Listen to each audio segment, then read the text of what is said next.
When the Millionaire star returned to his hometown to bury his own father, he found his childhood friend living on the streets. But upon recognizing that gaze, passion began to bloom, and he decided to take action. But before we dive into the full story, let me know where you're watching from and what time it is. Now, subscribe to the channel, and let's get started. Caleb stood under the glare of neon lights, holding his microphone in a trembling hand. His band was waiting on his cue, the camera crew on another, but the moment he tried to sing, his voice stuck in his throat. A couple of awkward beats passed before he forced the first note out. The result was less than graceful, and he faltered again, eyes darting across the scattered onlookers. That spark he once had, the easy stage presence, the confident smile, felt like a distant memory. Finally, someone in the control room cut the sound. Caleb cleared his throat, gave a half-apologetic nod, and backed away. As he stepped off stage, his manager hurried toward him, waving anxiously. "Caleb, we can't do this. The label is breathing down our neck. If you don't release another single that tops the charts—" The man stopped himself, noting Caleb's pale face and sweat-drenched brow. "What happened? You usually knock these performances out of the park." Caleb couldn't muster much of an explanation. He was exhausted, and not just physically. Ever since his breakout hit, he had been on an endless treadmill, interviews, photo shoots, marketing campaigns. He mouthed a silent apology, tucked the microphone under his arm, and stared at the stage lights that were shutting down for the night. From the corner of the room, Kimberly emerged. She wore a tailored pencil dress and an expression that hovered between disapproval and carefully staged compassion. "All right," she said, stepping into the manager's space. "How do we salvage this? We can book a new session, maybe spin his raw emotion into something relatable." She flashed a smile that had sold countless tabloid covers about their upcoming wedding. "We'll need to line up a few interviews plus behind-the-scenes footage of Caleb's writing process. That sort of thing." Her words drifted past him as if they were radio static. All he could think about was that deep feeling of disconnect, the sense that the music no longer felt like his own. Kimberly tapped her manicured nails against a notepad, rattling off a list of promotional angles. He vaguely registered talk of exclusive paparazzi deals, meet and greets, maybe even a combined wedding and album launch. The more she spoke, the more he wanted to shrink away. Then his phone buzzed in his back pocket. Grateful for the distraction, he stepped aside and glanced at the screen. One look at the caller ID made him freeze. He heard no greeting on the other end, just a shaky intake of breath followed by a somber voice. The words struck him like a punch to the gut. His father was gone. For a few seconds he couldn't speak. The phone nearly slipped from his grasp as he struggled to process the news. Kimberly approached, her eyes narrowed in concern. "What's going on?" He braced a hand on the wall, phone still pressed to his ear. "My dad just passed away," he managed, voice tight. A stunned silence filled the room. The manager made a sympathetic gesture, but Kimberly's concern swiftly took on a calculating edge. She touched Caleb's arm lightly, then reached for her phone. "We'll need to schedule your trip to Flagstaff," she said, her tone teetering between real concern and business mode. "I'm so sorry, of course, but we'll have to think carefully about how this might, appear. The cameras are going to follow you. Maybe we keep them at bay for the funeral or only let them in for a few tasteful shots."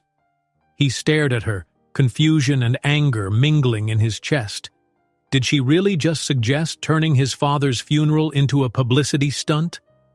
Kimberly twisted a ring on her finger, oblivious to the weight of his glare. He could feel his vision tunneling, his chest tightening. This was too much, too soon.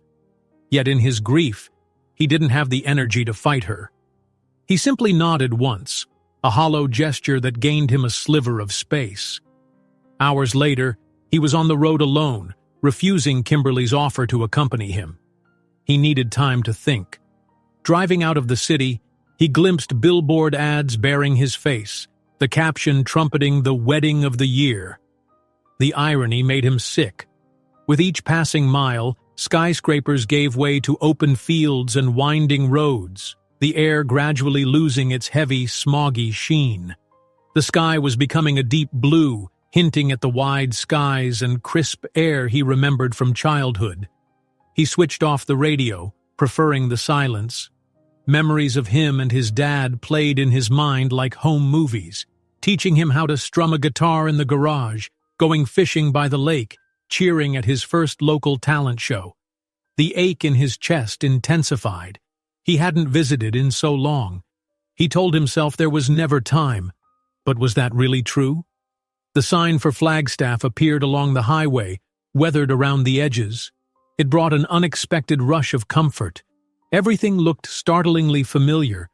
The local diner with the red neon sign, the old bus stop with peeling paint, a strip mall that probably hadn't changed since the 1990s. This was the place where he used to roam freely, dreaming of big stages. Now all he felt was a heavy pull of sorrow and nostalgia. He parked outside the small house where he grew up, stepping onto the cracked driveway. Grass sprouted between cement squares, and the shutters needed a fresh coat of paint. It had the look of a home waiting for its owner to return. Inside, the silence was deafening. Dust motes floated in beams of late afternoon sunlight. The furniture was sparse, some pieces likely sold off or stored away during his father's illness. Caleb sank into the old recliner, a relic from simpler times, and noticed a framed photo on the mantel. The two of them at a fair, arms draped over each other. He felt an avalanche of regret for not being here more. A knock at the open door startled him. One of the neighbors, a kindly woman with curly gray hair, peeked in. "Oh, good. You made it," she said softly. "I was afraid you might not come in time. So sorry about your dad. We all loved him around here." He thanked her, unsteady on his feet. She handed him a casserole dish, along with a gentle warning. Realtors had been buzzing around, looking to snatch up the property. There were rumors of big developments. She gave a sympathetic sigh and left him to his thoughts. Moments later, as he was closing the front door, he glimpsed movement on the porch. Laura stood there, looking tentative in a light jacket, clutching a small bouquet of wildflowers. Her hair was pulled back, a few unruly strands framing her face. Caleb felt a surge of warmth and surprise. They'd been close friends once, spending hours after school, chasing music dreams with nothing but cheap guitars and an old tape recorder. "Hey," she said softly. "I heard. I'm so sorry, Caleb." He took the flowers, setting them gently on a side table. In the sunlight, he could see that her expression was kind but faintly stressed. A wry smile flickered across her lips before she glanced at her watch as if she had somewhere else to be. "I didn't mean to barge in," she added. "I just wanted to pay my respects. Your dad was always so generous, you know." Caleb nodded, words failing him. He opened his arms, and they shared a brief hug. The moment their shoulders touched, he felt an echo of an older, purer time in his life, when fame and expectations hadn't drowned out the simple joy of connecting with someone who understood him. They spoke for a few minutes about logistical things, the funeral, basic arrangements. She mentioned working at the cafe in the mornings and doing some side projects in the afternoons, not really specifying what. He was about to press for details when a bright flash made them jump. A paparazzo stood on the sidewalk, camera raised like a weapon. A second flash captured Caleb's scowl and Laura's startled face. Instinctively, he tried to block the lens with his hand, but the photographer was already snapping away. "Let's go inside," Caleb suggested in a low voice. He guided Laura back through the door and slammed it shut. Under the porch light, they exchanged uncertain looks. She exhaled shakily, muttering something about not wanting any part of that circus. His phone vibrated from the pocket of his jacket, a name blinking across the screen. Kimberly. He let it ring a few times before answering. The moment he picked up, her voice streamed out. "Where are the photos? People are asking if you've arrived and the label wants a statement. You have to keep me updated, Caleb." He gave a vague reply, tight-lipped, and hung up quickly. The tension bristled in the air. Laura placed a hand on his arm in gentle solidarity, though her eyes flickered again with that hint of distraction. "I'll come by again," she said quietly, stepping toward the door. "If you need any help with the arrangements or just to talk, promise." After she left, the house felt even emptier, as if her visit highlighted all the missing warmth in his life. He wandered through the hallway, stepping over scuffed floorboards and trying not to think about the paparazzi lurking outside. Memories tumbled out from each room, but it was in his old bedroom that he came face to face with the reason he started singing in the first place. The walls still bore faded posters of iconic musicians he'd idolized in high school. A battered guitar case leaned in a corner, covered in dust. He pulled a cardboard box off a shelf, rummaging through old notebooks full of teenage scribbles and half-baked verses. Buried beneath loose pages was a spiral-bound songbook. He wiped off the dust and opened it. The first lines that jumped out were in Laura's delicate handwriting, sketched next to his own scrawls of chord progressions. They must have been no older than 13 when they wrote those lines. He lingered on one note, a tiny star doodled beside it. "We'll make it big someday. Together." He stared at the words, suddenly transported to the afternoons they spent jamming on the porch, joking about selling out stadiums. It hit him how far apart their lives had veered and how little he knew about hers now. Sorrow and curiosity churned inside him. What really happened to her? Caleb woke the next morning with the old songbook still in his hands. The sunlight through the dusty bedroom window painted pale streaks across the carpet. He ran his fingertips over Laura's handwriting again, reading the childish scribble they'd once believed would unlock a future of endless possibilities.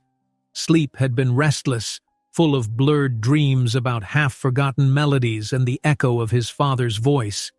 Now, reality waited just outside the door. There was a funeral to plan, and he had no idea how to do it without feeling like he was selling a piece of himself. He tucked the songbook back into the box and made his way to the living room, where the sparse furniture and the stale scent of disuse reminded him how little time he'd spent here in recent years. His phone rested on the coffee table, still silent. Kimberly hadn't called since last night, and he couldn't decide if that gave him relief or anxiety. The first call he actually made was to the local funeral home.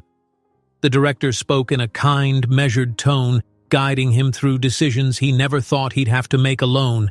The floral arrangements, the order of service, the guest list.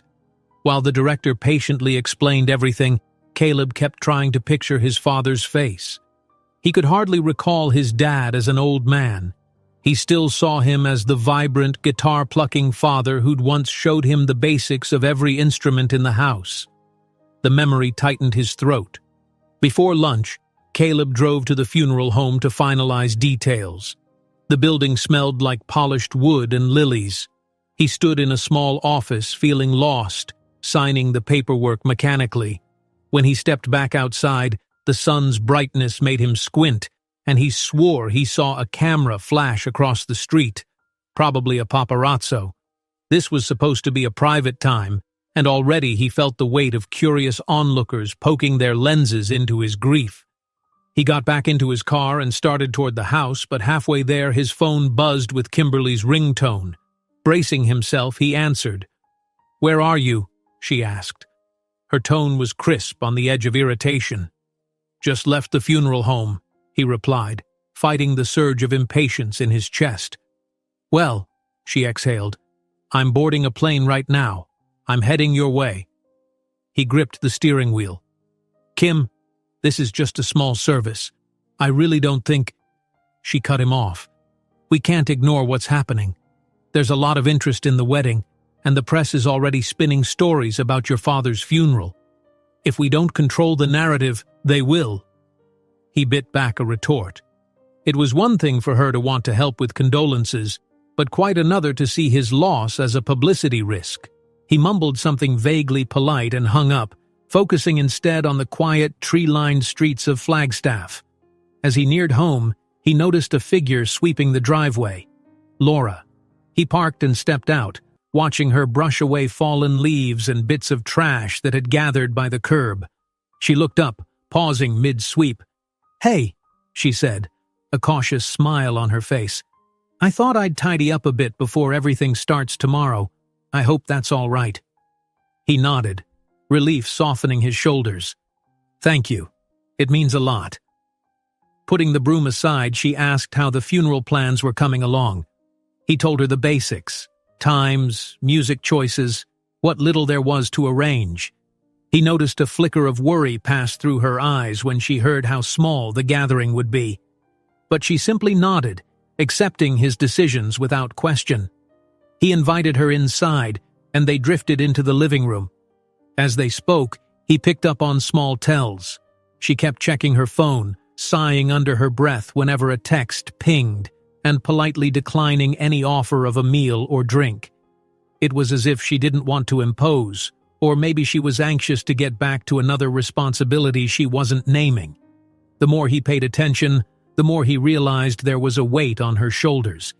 But he didn't want to pry, not yet. Shortly before sunset, a sleek black rental car pulled up in front of the house. Out stepped Kimberly, hair in a flawless updo, wearing a tailored suit and oversized sunglasses that made her look like she was striding onto a runway. Hot on her heels was a man with a camera, fiddling with the zoom lens as they approached the door. The moment she stepped inside, a wave of perfume and tension filled the small living room. She glanced at Laura with a hint of curiosity, or was it disapproval, before turning her attention to Caleb. "I hired a local photographer," she announced. "Just a few shots for the official statement on your dad's funeral. We'll keep it tasteful, I promise." Laura's eyebrows flicked up. "Official statement? Isn't this supposed to be private?" Caleb's cheeks went hot, and he forced calm into his voice. "Kim, I said I didn't want paparazzi." Kimberly raised a manicured hand. "He's not a paparazzo. He's with me, and I've given him specific instructions. This is just so we can manage the press. You know how it is." An uncomfortable hush settled over the room. Laura found a quick excuse to leave, mumbling something about having to prepare a dish for tomorrow's service. She gave Caleb a supportive look before slipping out the door, leaving him to face Kimberly's carefully orchestrated sympathy. The day of the funeral arrived, gray skies matching the somber mood. Friends and a few distant relatives trickled into the small chapel where Caleb's father lay in an open casket at the front. Soft organ music replaced the hush of voices whispering in the pews. Caleb stood off to the side, rigid as he tried to balance his own grief with the awareness that eyes were on him. Kimberly glided in dressed in a black designer coat, subtly guiding her photographer to take specific angles. Caleb caught one of the funeral workers staring at them, brow furrowed. He forced himself to ignore it, but it grew harder with each flash. Then he saw Laura by one of the side aisles, quietly comforting an elderly neighbor. She had no camera on her, no agenda. She wore a simple black dress and gave the neighbor tissues, nodding and murmuring consoling words. The stark contrast to the display Kimberly was putting on made Caleb's chest tighten. When the organ fell silent, he stepped forward to say a few words about his dad, voice quavering.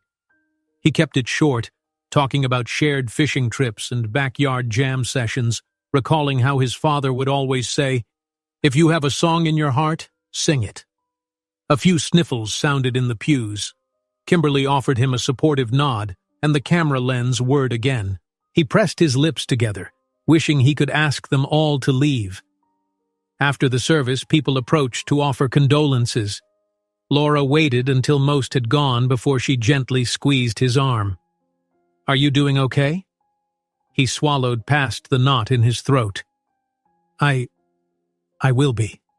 Just not sure when." She gave a sad smile and excused herself to help the chapel staff clear up.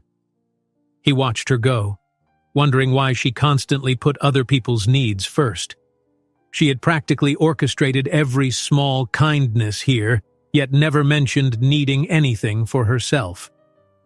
Later that afternoon, back at the house, the tension with Kimberly finally boiled over. He found her in the living room talking on the phone, describing the funeral in detail. When she noticed him, she ended the call briskly. "That was my contact at a major publication," she said. "They're interested in exclusive images of the funeral, plus an interview with you about how you're coping. It could be good PR, Caleb. People love a heartfelt redemption story." He stared at her in disbelief. "Kim, are you even listening to yourself? You sold photos of my father's funeral?" She shrugged defensively. "I can't keep telling them no comment. They'll fill in the blanks with something worse. You've got to stop treating my life like a brand campaign." Before she could respond, the doorbell rang. A man in a polo shirt stood outside, a folder tucked under his arm. He introduced himself as a real estate agent who'd heard Caleb might be open to selling the house. The man offered his sympathies for the loss, but quickly pressed his pitch. Flagstaff was ripe for development, and Caleb could make a tidy sum. Kimberly's ears visibly perked at the mention of money. Caleb, though, felt an unexpected surge of protectiveness. He shut the door on the agent, telling him firmly he'd think about it, but no promises. He walked into the kitchen, his eyes automatically drawn to a few stray dishes in the sink. Memories flooded back of standing here as a kid, drying plates while his father teased him about leaving to chase his dreams. Now the house felt hollow, as if expecting to be handed over to strangers. He wasn't ready for that yet. In the midst of his troubled thoughts, he found his father's lawyer's card on the table, the same lawyer who'd handled the estate paperwork earlier. The lawyer had mentioned unresolved details, yet Caleb hadn't bothered to ask for specifics. He was too weighed down by grief and confusion. Now, though, he felt a growing need to understand everything his father had left behind, especially if it helped him stay connected to this place. By the time evening draped the sky in muted purples, he sat in his childhood bedroom again, replaying every moment of the funeral. Images of Laura's gentle concern kept surfacing. He recalled how she once dreamt of opening her own craft studio, how she used to sing duets with him on the front porch. Somewhere along the line, her life had veered onto a precarious path. The neighbor's words about her working multiple jobs with no time to rest came back to him. He wondered what kind of pressure she was under. Kimberly found him there, perched on the edge of the bed, gazing at an old family photo. She folded her arms. "We need to head back to the city soon. There's a major interview slot next week, and I've arranged sponsors for our wedding. They're expecting both of us. Let's not risk your reputation more than we already have." He took a slow breath, hating how little she seemed to recognize the depth of his loss. "I'm not leaving right now," he said, eyes fixed on the photo. "I still have business here." She frowned, narrowing her eyes. "Don't you get it? We're under contract. If you bail now, they'll turn on you." The pressure inside him reached a breaking point. He stood, forcing himself to stay calm. "Then let them. This is my home. My dad just died. And Laura, she's in trouble. I can't just vanish because the label says so." A silence bristled in the room, charged with all the unresolved fights they'd been avoiding. Kimberly's face twisted, frustration and anger boiling over. "You know what? Fine. But don't expect me to sit around while you play small-town hero. If you won't come with me, I'll leave on my own." She stormed out into the hallway, grabbing her suitcase.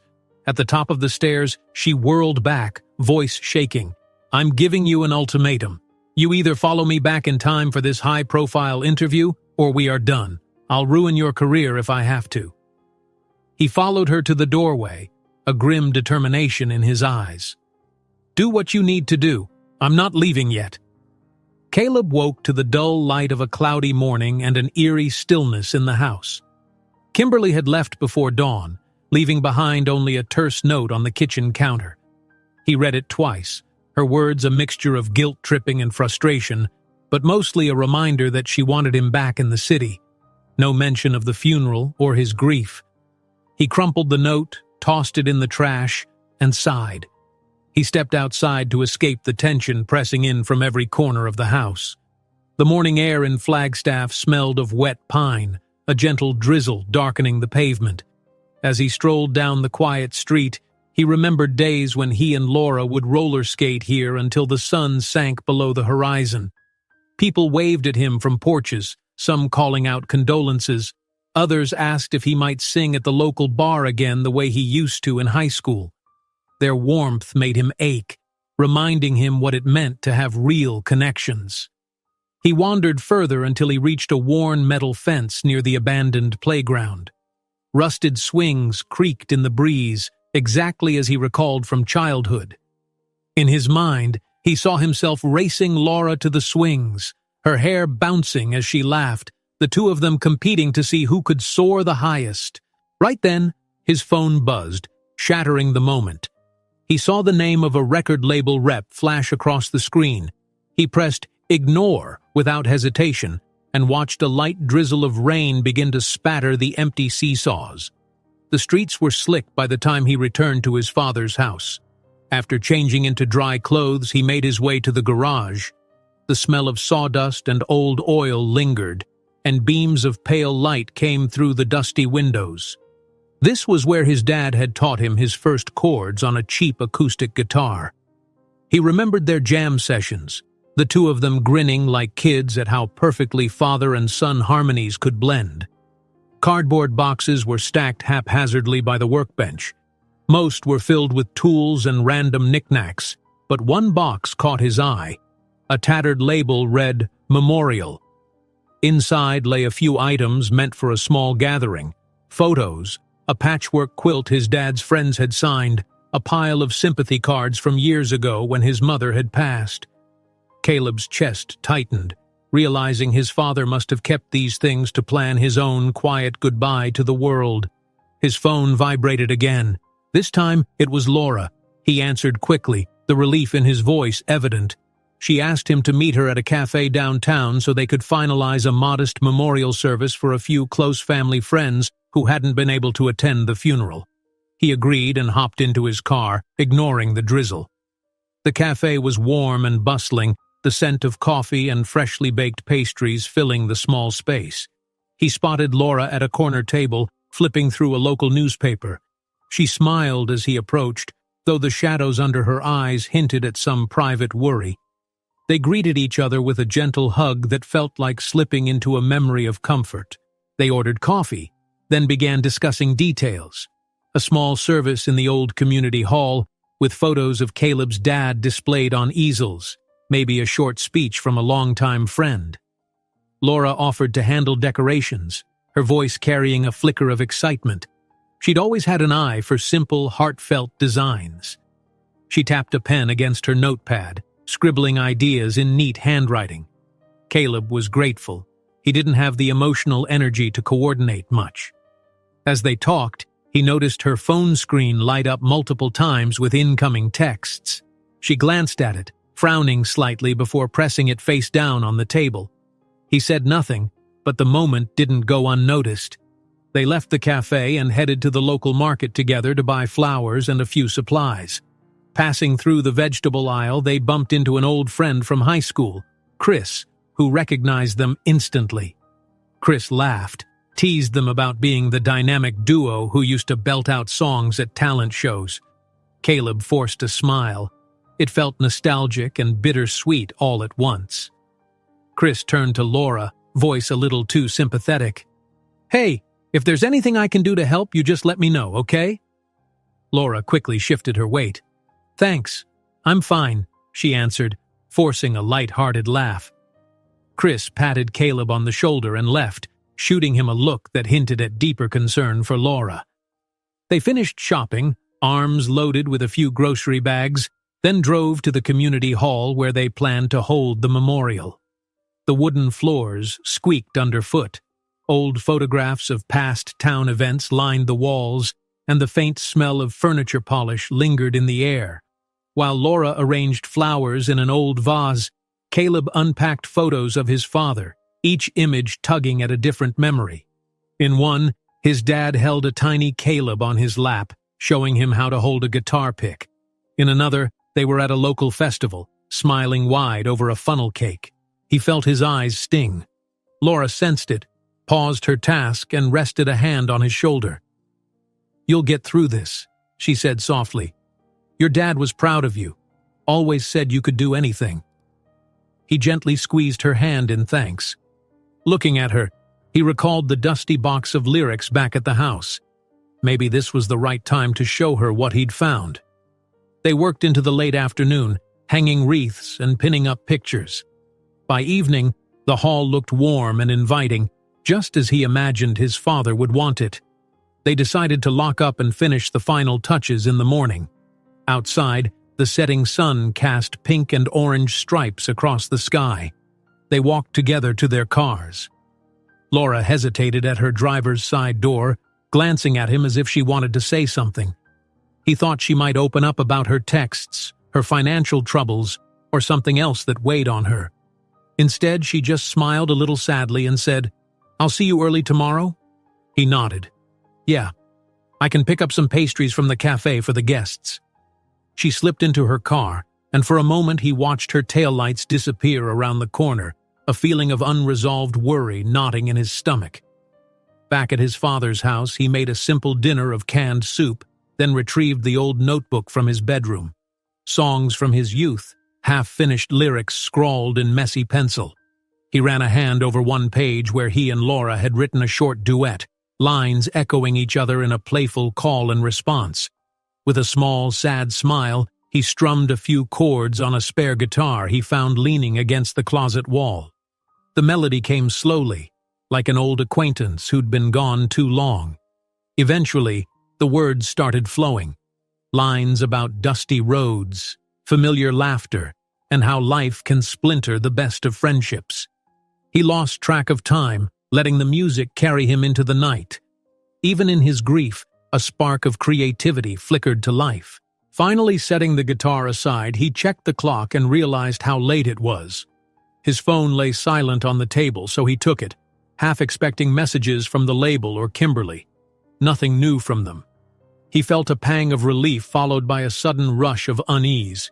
He couldn't ignore it all forever. He set the phone down and began tidying the living room, stacking old mail into neat piles. As he tossed out some expired coupons, the device lit up unexpectedly. The number displayed wasn't one he recognized. He hesitated, then picked it up, reading the text with a growing sense of alarm. "We need to talk about Laura's debts." Caleb stared at the message on his phone, heart thumping against his ribs. Someone wanted to talk about Laura's debts. The words felt invasive, almost accusatory. He glanced around the dim living room as though expecting an intruder to appear. Outside, the wind rustled dry leaves against the windows. He took a steadying breath and tapped out a response, his pulse hammering. "Who is this?" But no immediate reply came. Sleep eluded him that night. His mind replayed bits of conversations and half-seen glances, recalling how Laura seemed perpetually worried, forever glancing at her phone. He remembered the concerned look Chris had given at the market, the way neighbors spoke about Laura in hushed tones. What kind of financial mess was she in, and why wouldn't she confide in him? Morning arrived too early, with the pale sunlight creeping through the curtains. Feeling groggy, he dragged himself to the kitchen, brewed coffee, and considered calling Laura. Yet he hesitated. If there was something she wanted to hide, pressing her about it might push her away. He hated the idea of going behind her back, but he couldn't stand by and watch her struggle alone, whatever that struggle might be. He decided to distract himself by heading to the community hall. There were still finishing touches to set up for the small memorial. He found Laura there already, standing on a ladder as she hung a garland of flowers around a large photo of Caleb's father.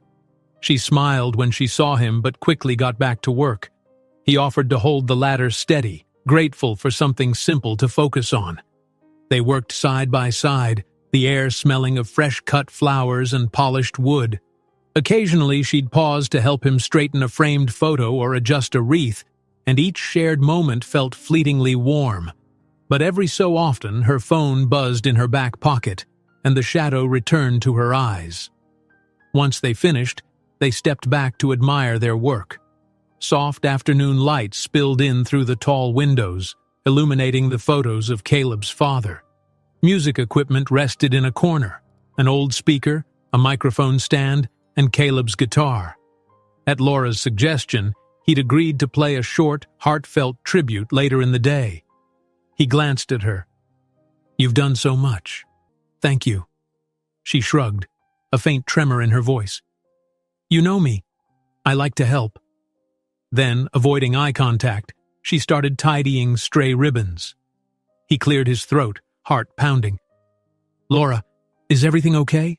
I mean, besides all this, I've been worried." She looked up, but any vulnerability vanished as she forced a light smile. "Just busy, juggling a few things. It's fine, really."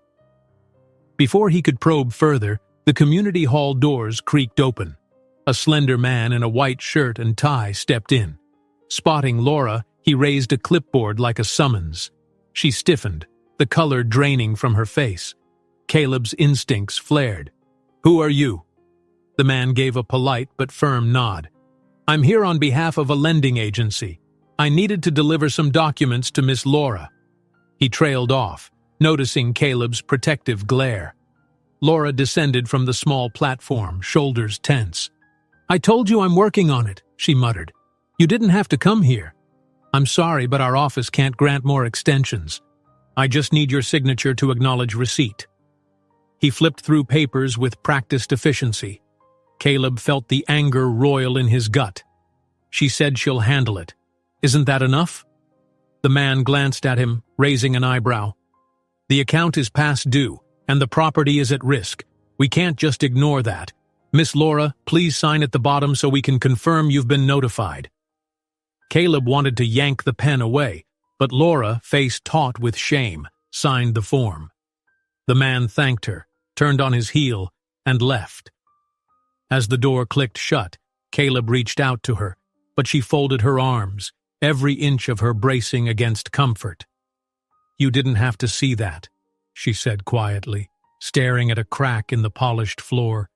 "It's not something I wanted anyone here to know about." He tamped down his frustration, speaking gently. "Why are you going through this alone? You know I can help." Her jaw tightened. "I don't need charity, Caleb. I just need time."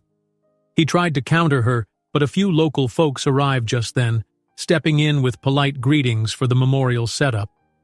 Laura seized the chance to pull away, giving him a look that clearly said she wouldn't continue the conversation. He held back a sigh as she turned to the arriving guests, adjusting her tone to something cordial and collected. The moment to talk had passed. The small memorial began soon after, with neighbors and old friends gathering in the hall. Tender memories of Caleb's father were shared, stories of backyard barbecues, local open mic nights, the big laughs he was known for. Quiet tears were shed, but there was comfort in remembering. Laura stood near the refreshments, guiding people gently to the seats, passing tissues to those who needed them. She radiated empathy as though she was holding the event together by the sheer force of her compassion. Caleb watched her from across the room. The tension in her face never fully disappeared, but she kept it buried whenever anyone looked her way. He tried to push aside his worry for the duration of the memorial, focusing on the reason they were here, to honor his father's memory. Eventually, he made his way to the small microphone at the front, guitar strapped around him. His voice trembled at first, but as he strummed a gentle melody, each chord acted as a balm on his raw emotions. "This one's for my dad," he said quietly. "He taught me that music can heal." He began to sing a simple, heartfelt tune he'd once practiced in the very garage where his father showed him the ropes. The lyrics hovered around themes of home, family, and unwavering love. In the audience, tearful eyes watched him, and in the back, Laura silently twisted her hands together, her expression caught between pride and pain. When he finished, applause broke out, mingled with sniffles. Caleb lowered the guitar, nodding his thanks. The memorial concluded shortly after, with guests hugging him goodbye, some leaving thoughtful condolences. Laura helped collect empty cups and napkins, working efficiently to clear the space. At one point, her phone vibrated again. This time the ring was harsh, cutting through the hush of the hall. She excused herself, stepping out a side door for privacy. A few minutes later, she returned with red-rimmed eyes but said nothing. Caleb's heart twisted. He longed to ask if the call was from the lending agency or something worse, but he waited, hoping she might open up on her own. Later, as they loaded boxes of leftover flowers and decor into Caleb's car, she touched his arm. "Thank you for letting me help with all this," she said softly. "Your dad, he was always so kind to me when we were kids. It felt right to do something for him." A tear slipped down her cheek, but she brushed it away quickly. His voice dipped low, full of concern. "Laura, if there's anything—" She cut him off with a shake of her head. "It'll be okay. I promise. I just need to figure things out." They closed the trunk, the evening sky fading into a gray twilight. Cars rolled past on the main road, headlights casting fleeting beams across their faces. Caleb couldn't ignore the buzzing in his own pocket, a string of missed calls from the record label and texts from Kimberly he'd been avoiding. He was caught between two storms, the relentless demands of his public life and the painful secrecy swirling around Laura. He drove her to her modest apartment building, an older place on the edge of town with chipped paint and a cracked walkway. She insisted she was fine to get out alone, and though it stung, he respected her boundaries. Watching her climb the rickety steps, he wanted to call after her, tell her he didn't see her as a charity case. He just wanted her safe. But the words stuck in his throat. Her silhouette disappeared behind a flimsy door. That night, he tried to gather the facts. He typed in search terms, seeing if there was any public record of her debts, but the details were too scattered. Frustration and guilt set in. It felt wrong to dig into her private struggles without her consent. As he paced the living room, he considered the possibility of paying off whatever she owed without telling her. But would that betray her trust? Would she see it as meddling? His father's old lawyer had offered help with any estate matters. Maybe he could at least consult him about ways to discreetly assist Laura. With a heavy heart, Caleb made a note to call the lawyer in the morning. Eventually, he poured himself a glass of water and sank onto the couch. He picked up his guitar, half hoping to rediscover that brief spark of creativity he'd felt earlier. Strumming a few chords, he was surprised how quickly the notes flowed. He sang softly about doubts and devotion, about wanting to protect someone who refused to be saved. In these raw lines, he heard the stirrings of a new song. Music had always been his lifeline, and now it seemed to pull him forward, urging him to find the right path. Just as he set the guitar down, his phone buzzed on the coffee table. He picked it up, heart pounding. This time, it was Kimberly, and the message was short, every word sending a jolt of alarm. "You won't believe what I just found out about Laura." Caleb read the text over and over. Kimberly's words glowed on the screen with ominous intent. A cold knot twisted in his stomach. The last thing he wanted was for her to dig around in Laura's life, but clearly, she'd done just that. Outside the living room window, the late-night darkness seemed to press against the glass, amplifying the tension in the house. Early the next morning, he forced himself to call Kimberly. She answered on the second ring, voice clipped and triumphant, as though she'd been expecting him. "I've got receipts, Caleb," she began without a greeting. "Turns out your hometown friend isn't so squeaky clean. She owes money all over Flagstaff, loans, unpaid bills. It's all documented, and I have friends in the local press. If you don't come back, I might have to use it." He closed his eyes, willing his anger to stay in check. "You can't be serious. She's just having a hard time." "Oh, I'm very serious," Kimberly shot back. "You can't stay down there forever, ignoring our engagement. People are talking. Sponsors are pulling out. If we don't get out in front of this, they'll assume you've run off with some old flame, leaving me at the altar." Caleb's jaw clenched. "This isn't a publicity stunt, Kim. My father died, and Laura's basically family to me." "Not to the world," Kimberly snapped. "To them, She's just a nobody who might be taking advantage of your goodwill." Her tone softened, sliding into that smooth persuasion she used in business deals. "Look, just get back here and we'll handle the rest. I can spin this into a story about you helping a childhood friend if we coordinate properly. But if you keep dragging your feet, you're going to be painted as the heartless fiancé who's humiliating me."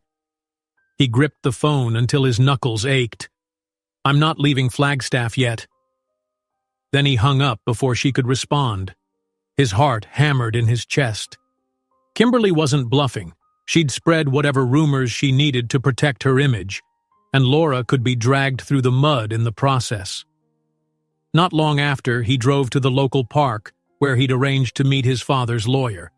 They'd spoken briefly on the phone about a possible solution for Laura's mounting debts. Now, with Kimberly's threats echoing in his mind, he felt more determined than ever to protect Laura, whether she wanted his help or not. The lawyer, a sharp-eyed man named Sullivan, was waiting by a bench near the duck pond. He greeted Caleb with a curt nod. "I pulled some preliminary records," he said. "Her home is financed through a small lender and she's behind on payments. If you want to intervene, we could buy the mortgage outright." Caleb ran a hand through his hair, scanning the park. A mother crouched by the water's edge, feeding ducks with her toddler. The sight reminded him of simpler days. "If I do this," he said quietly, "I need to stay anonymous. She'll never accept it if she thinks it's coming from me." Sullivan tucked his hands into his coat pockets.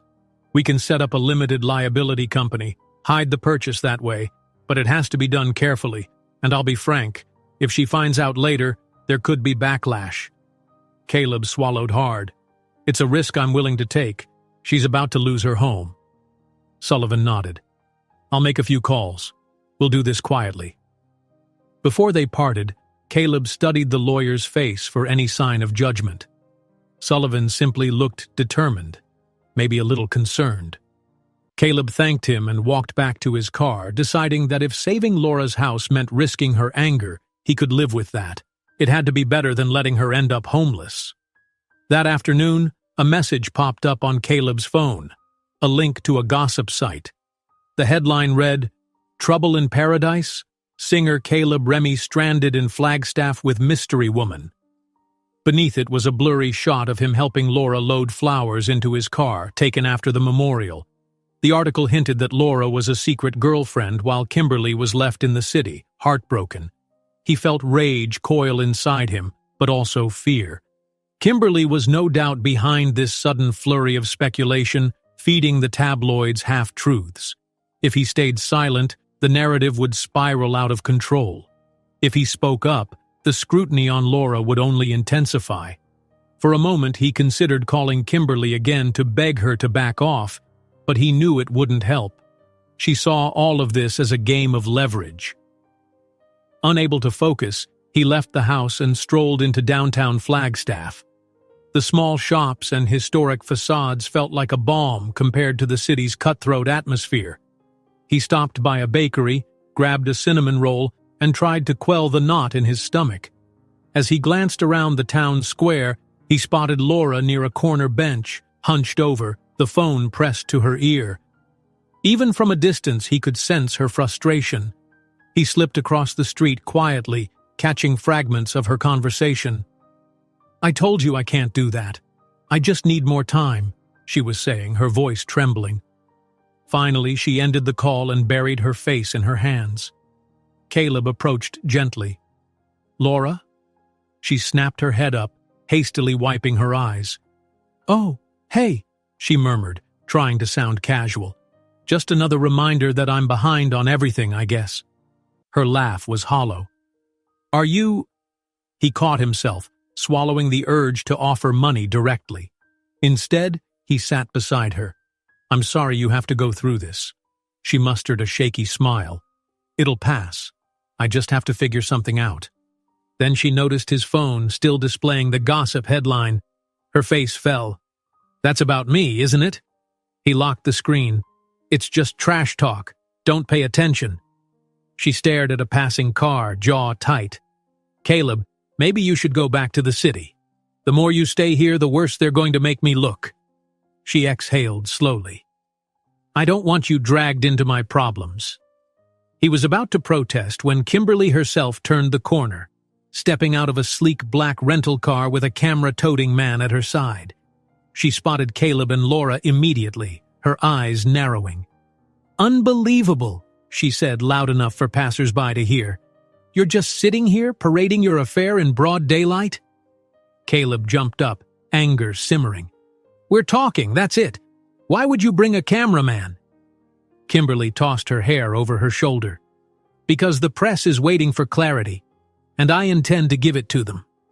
Then she turned to Laura. "Look, I know you're in a tight spot. Why not take some help? I can write you a check right now to pack up and move somewhere else. Leave Caleb alone. Everybody wins." Caleb's jaw dropped. "You're bribing her to leave town?" Kimberly didn't flinch. "It's not a bribe. It's a practical solution. She's drowning in debt. You're stuck here with her. If she disappears, your image is salvaged, and we can plan the wedding with zero drama." Silence draped the town square. People slowed their steps, ears perked. Laura's face burned with humiliation. "I'm not for sale," she bit out, fists clenched. Kimberly cast a disgusted glance at the old buildings. "Look around. This place is a dead end. Take the money. Do something new with your life." Caleb moved between them, voice shaking with indignation. "Stop it. Right now. You can't just wave a check to fix everything. This is her home. My home." Kimberly's eyes flared, and for a heartbeat it seemed like she might slap him. Instead, she pivoted and pointed at the cameraman. "Get the shots we need," she snapped. "I'll give you the story in the car." The cameraman hurriedly snapped a few photos of the standoff. Laura's cheeks flushed with shame. She turned on her heel and strode away, tears she refused to show glistening at the corners of her eyes. Caleb watched her go, guilt and anger colliding in his chest. He looked back at Kimberly, feeling the weight of everything she'd become. "You've gone too far," he said. "This is cruel." Kimberly's stare could have cut glass. "I warned you, Caleb.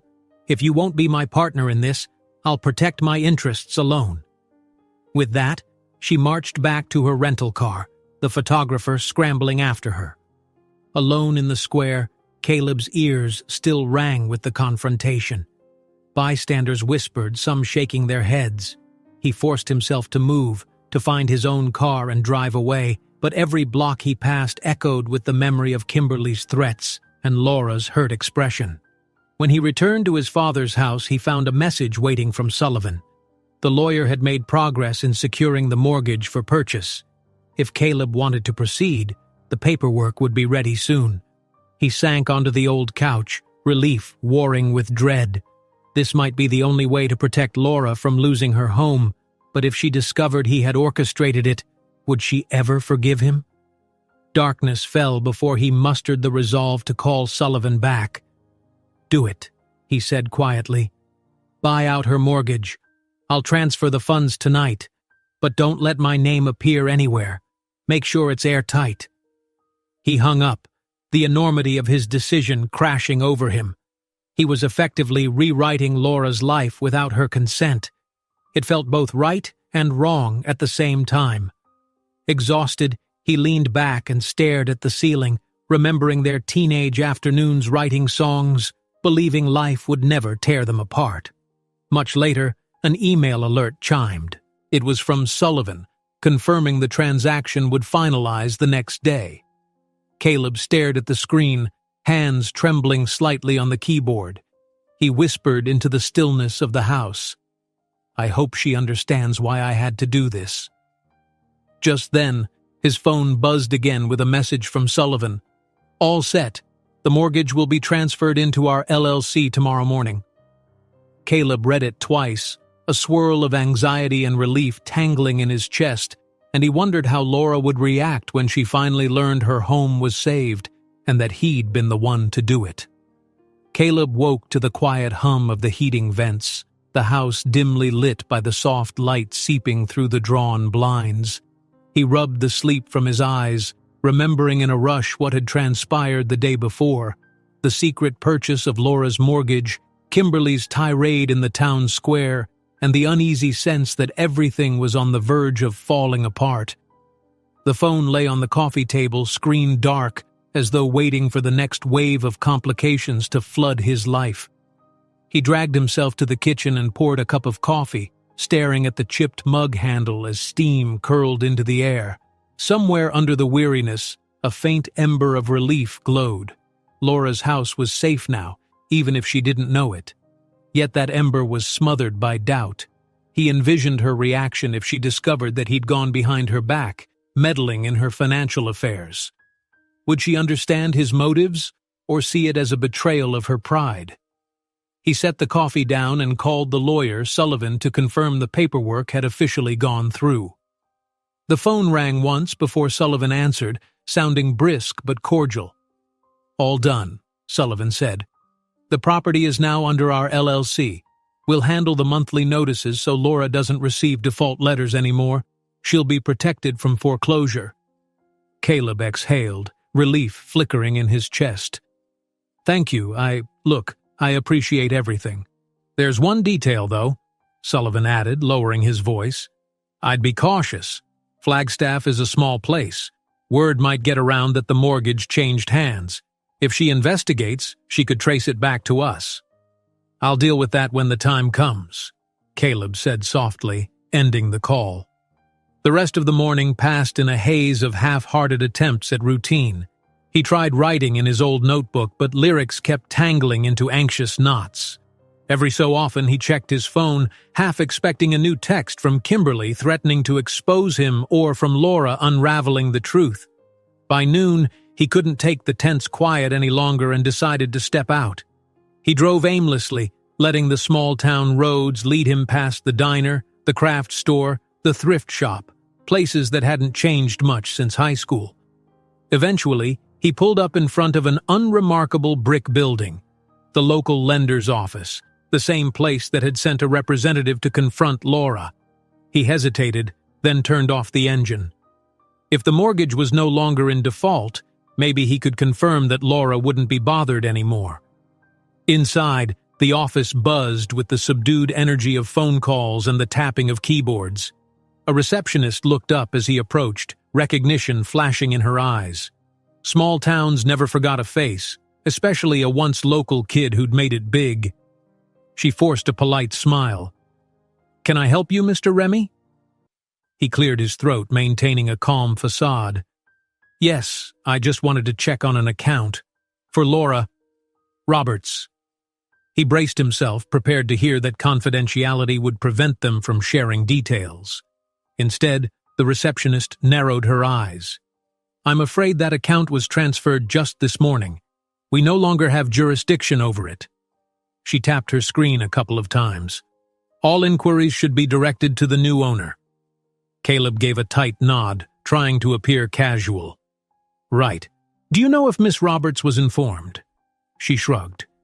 "We sent a courtesy notice that the mortgage loan had been sold.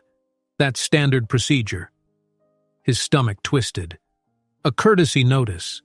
That meant Laura might receive a letter or email soon, referencing some unknown LLC as her new lender.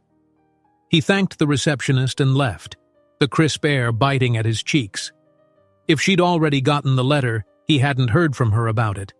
Perhaps she was so used to stressful mail that she hadn't opened it yet. Back in his car, he tapped the steering wheel, debating what to do next. He pulled out his phone and scrolled to Laura's name, his thumb hovering over the call button. Anxiety crawled up his spine. He wanted to check on her, see how she was doing, but he also dreaded any confrontation if she'd found out. After a beat of indecision, he decided that hearing her voice was worth the risk. She answered on the fourth ring, her tone surprised yet warm. "Hey, Caleb, everything okay?" He forced a casual laugh. "Just checking in. Wanted to see if, I don't know, maybe you'd like to grab a late lunch or something?" There was a pause. "I wish I could, but I'm swamped. I picked up another shift at the cafe, covering for someone. Rain check, though?" Disappointment and relief mingled. "Yeah, sure. I'll talk to you later." He hung up, stuffing the phone in his jacket. At least she sounded normal. That had to be a good sign. The normalcy didn't last long, though. That evening, while picking up groceries, he spotted a front-page headline in a local tabloid, "Local girl cashes in on celebrity singer," and a grainy photo of him carrying boxes with Laura. His chest tightened. All these rumors. He could only guess how humiliating they must be for her. He grabbed the newspaper off the rack, scanning the article. It painted Laura as some cunning user preying on his fame. Beneath the text were unsubtle hints that sponsors were turning on him and that his engagement was in freefall. Swallowing his anger, he purchased the paper and hurried out. As he walked to his car, a flash went off. A paparazzo lingered near the parking lot, camera raised. Caleb ducked his head, muttering a curse under his breath. This was exactly why he'd hoped to stay out of the spotlight in Flagstaff. His father's passing should have allowed him a quiet return to his roots, not a media circus. The moment he reached home, his phone buzzed with an incoming call. His heart lurched when he saw the caller ID. It was a friend of Laura's, a woman named Jess he vaguely remembered from high school. Anxiety prickled his skin. "Caleb, hey," Jess said, voice quivering. "Laura's at my place in tears. She just found out someone bought her mortgage. It came in a letter today. She thinks, well, she's convinced you had something to do with it." He squeezed his eyes shut, pressing the phone to his ear. Did she see my name?" "No, but she's not stupid. The timing's too perfect. She's sure you pulled some strings. Look, she's hurt. She feels humiliated. She hates the idea of being a charity case." Caleb swallowed thickly. "I was just trying to help." "I know," Jess said quietly. "But she's not answering anyone right now. Maybe you can talk to her. She stormed out, and I'm worried about her." Then the line went dead, leaving him standing in the hallway, heart pounding. He grabbed his keys, intending to track Laura down. Before he reached the door, the phone buzzed again. Kimberly's name popped up on the screen. Torn between ignoring her and dealing with the fallout, he reluctantly answered. She jumped right in. "More bad press, Caleb. Sponsors are pulling out, fans are confused, and guess who's front and center in all these photos of you? That girl, Laura. This has to stop." He pinched the bridge of his nose. "I'm handling it." "How exactly?" she demanded. "Because from where I'm standing, it looks like you're doubling down. If you won't cut her loose, I'll have to feed the media something else, a story that makes you look like the victim." His frustration boiled over. "Don't you dare spin some narrative about Laura being the problem. She's a decent person, she just—" Kimberly laughed, a short, venomous sound. "Keep telling yourself that. Meanwhile, I'll be out there saving your brand. When you're ready to act like a professional, you know my number." The line clicked off, leaving him trembling with fury. He locked up the house and rushed outside, determined to find Laura. He drove past the cafe and the small park they both loved. No sign of her. His last stop was the apartment complex where she lived. He parked and hurried up the worn steps, heart pounding with each stride. Her door was slightly ajar. He knocked gently, then peeked inside. The place was dim, a single lamp glowing in the living area. Laura stood by the window, arms wrapped around herself. She whipped around when she heard him enter. "How could you?" she said, her voice trembling. Tears clung to her lashes. "You just went behind my back, bought my mortgage like I'm some problem you can solve with money." He held up his hands in a surrendering gesture. "I only wanted to protect you from losing your home." Her voice cracked. "Do you have any idea how that makes me feel? You think I'm too weak to handle my own life, so you swoop in and fix it?" "It's not about you being weak," he said, his heart pounding. "I just can't stand by and watch you suffer." "But lying to me?" She shook her head, a bitter laugh escaping her. "You should have told me, given me a choice. All you've done is prove everyone right, that I'm mooching off your fame. Now it looks like I really am taking handouts." He saw the anger in her eyes, the betrayal that stung worse than anything. "I didn't mean for it to turn out like this." She brushed past him, grabbing her coat. "Well, it did. And now all I am is humiliated. I need space, Caleb. I can't do this anymore." Before he could speak, she pushed past the open door and vanished down the stairwell. He lingered in the small apartment, feeling the chill of her absence. Her words buzzed in his head. She needed space, couldn't do this anymore. He locked her door behind him and walked in a daze back to his car. The night felt darker than ever, streetlights casting lonely shadows on the pavement. Every step weighed him down with guilt. He drove home on autopilot, hardly recalling the route. Inside the silent house, he dropped onto the couch, misery wrapping around him like a cold blanket. The hush pressed in, broken only by the occasional car passing outside. He stared at the phone, expecting it to remain silent. But not long after midnight, it rang, vibrating on the coffee table. Laura's name lit up the screen. His heart soared, imagining maybe she'd changed her mind. But when he answered, a shaky recording played. It was her voicemail, already in progress. He heard hushed sobs and a tremble in her voice. "Caleb, I just can't stay here anymore. I'm sorry." Then the message ended in static, leaving him sitting there, phone clutched in his hand, every muscle in his body numb. A tearful voicemail from Laura arrives on his phone, but all he can make out is her shaky voice saying, "I can't stay here anymore." Caleb sat hunched over on the old couch in his father's living room, the phone still in his hand long after Laura's tearful voicemail had ended.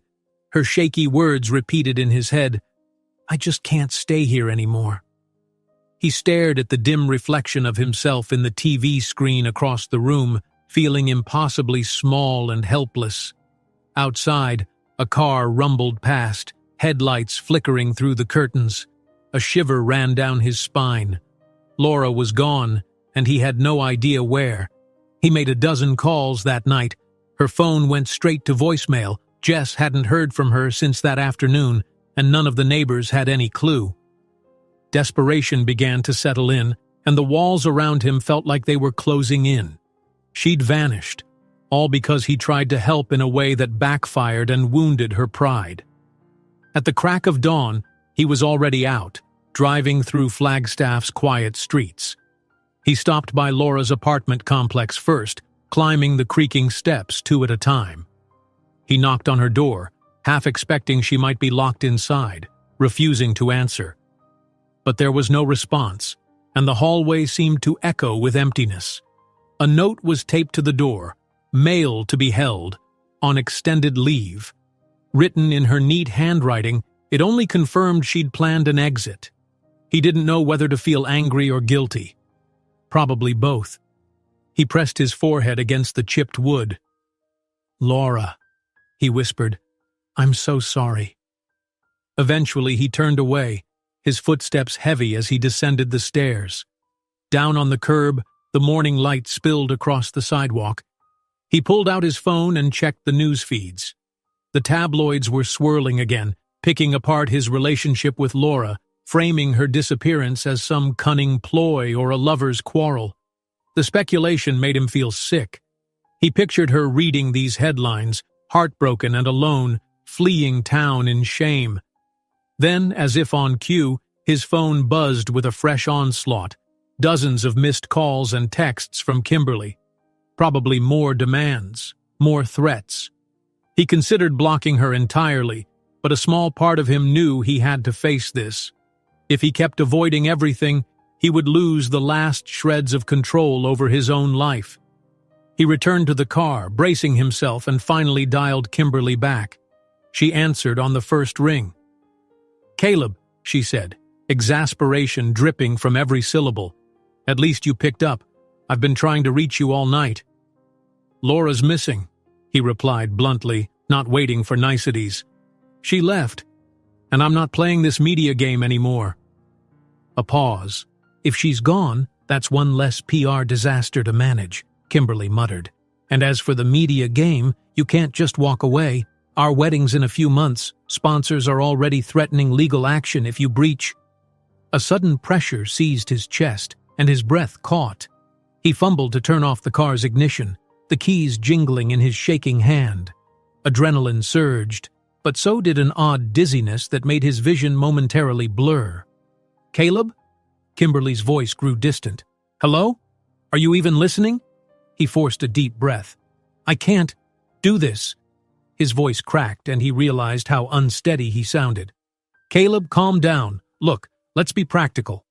He cut her off. "Practical? My dad's dead, Laura's gone, the press thinks I'm some wandering idiot, and you?" He inhaled, fighting for composure. "You're blackmailing me with wedding contracts. We've been living a lie, Kim. This engagement was never about love." Her silence told him everything. After a beat, she spoke, voice cold. "Don't be dramatic. You needed someone polished to boost your brand. I needed your name to launch my projects. We both got something out of it." He felt something inside him break. His hands trembled on the steering wheel. "We're done," he whispered, scarcely believing the words. "I can't keep this up. I choose honesty over a fake relationship." She let out a humorless laugh. "So you're throwing everything away for a girl who's not even there? You'll ruin your career." He hung up without replying, chest tightening in a swirl of panic, regret, and a sudden clarity. He sucked in gulps of air, trying to stave off the looming sense of overwhelm. The anxiety that had been building all week crested in a wave that felt like it might swallow him. Eyes squeezed shut, he recalled his father's voice in calmer times, gentle counsel about being true to yourself no matter the cost. He leaned back against the headrest, heart still pounding. Let the sponsors pull out. Let the tabloids run wild. None of it mattered if he lost himself in the process. And Laura, if there was the smallest chance to make things right, he had to try. He realized then that he wasn't just mourning his dad. He was mourning the person he used to be before fame and contracts and one-hit wonders left him feeling empty. By mid-morning, his public breakup with Kimberly hit the news wires. She wasted no time turning the narrative to her advantage. She was the scorned fiancé, blindsided by a fiancé who'd run off to chase an old flame. Caleb expected the backlash. He spent hours scrolling through hateful comments online, some calling him ungrateful or reckless, others praising him for finally telling the truth. It was dizzying to see his personal life dissected by strangers. He got a call from his father's lawyer, Sullivan, who offered quiet support. "You did what you had to do," Sullivan said. "And as for the legal side, don't worry. If the sponsors try to sue, we'll handle it." It felt like a lifeline. "Thank you," Caleb murmured, his voice raw. "I'm going to face the press soon. Let them hear it from me directly." That evening, he stepped into the old community center that had hosted his father's memorial. Locals had gathered, curious about the swirl of rumors. Paparazzi milled around outside, cameras aimed through the windows. A few reporters from the local station were setting up tripods inside. Caleb approached the makeshift podium, a microphone leaning slightly to the left, and took a deep breath. When he started speaking, his voice wavered. "I want to apologize to my fans and the people of Flagstaff for the confusion these past few weeks. My life's been a whirlwind of grief, personal mistakes, and complicated relationships. I'm sorry for the pain I've caused." Some in the crowd nodded sympathetically. The cameras whirred. He pressed on, finding courage in honesty. "Kimberly and I have ended our engagement. It was never what you all believed. We both used it to advance our careers. That was wrong. I take responsibility for my part." A few reporters shouted questions. He held up a hand. "I won't be returning to the city yet. I'm staying here, where my father built a life for me, where I found my love of music, and—" his voice faltered slightly as he thought of Laura. "Where someone very important to me taught me the meaning of genuine connection." Murmurs spread. Cameras flashed. He thanked everyone, then stepped away, ignoring the frantic shouts from tabloid stringers. Some townspeople applauded him, and a few even approached to clap him on the back. Others looked stunned, unsure what to make of it all. Afterward, he slipped out the side door. The night sky was clear, filled with stars. He walked through the quiet streets, letting the cold air clear his head. Memories washed over him, singing with Laura on the porch, playing guitar in the garage with his dad. He turned down a dimly lit alley and emerged near the high school, where the old music teacher used to hold after-school practice sessions. A faint light shone in one of the windows. Inside, he saw that same retired teacher, Ms. Alvarez, who must have been using the classroom for a community choir. The door was propped open, so he ventured in, heart beating with nostalgia. She spotted him immediately, paused the small group singing, and beckoned him over. "Caleb!" she exclaimed softly, pulling him into a quick embrace. "I watched your statement on the news just now. You showed more courage than most folks twice your age." He swallowed hard, blinking back emotion. "I've made a lot of mistakes. I couldn't keep lying." She squeezed his shoulder. "Honesty always costs something, but it's worth it." Looking around, he saw the choir's members gathering their coats, chatting quietly as they prepared to leave. Warmth flooded him, a renewed sense of belonging. He thanked Ms. Alvarez and stepped out into the night again, heading to a small diner that stayed open late. The diner's neon sign buzzed. Inside, only a couple of customers lingered, hunched over steaming mugs. He slid into a corner booth, ordered a coffee, and let his thoughts swirl, breaking off the engagement, confirming everything publicly. The weight on his chest felt a little lighter, yet Laura's absence was a raw wound. In the background, a dusty radio played a crackling old tune. He listened absent-mindedly, until a spark ignited in him.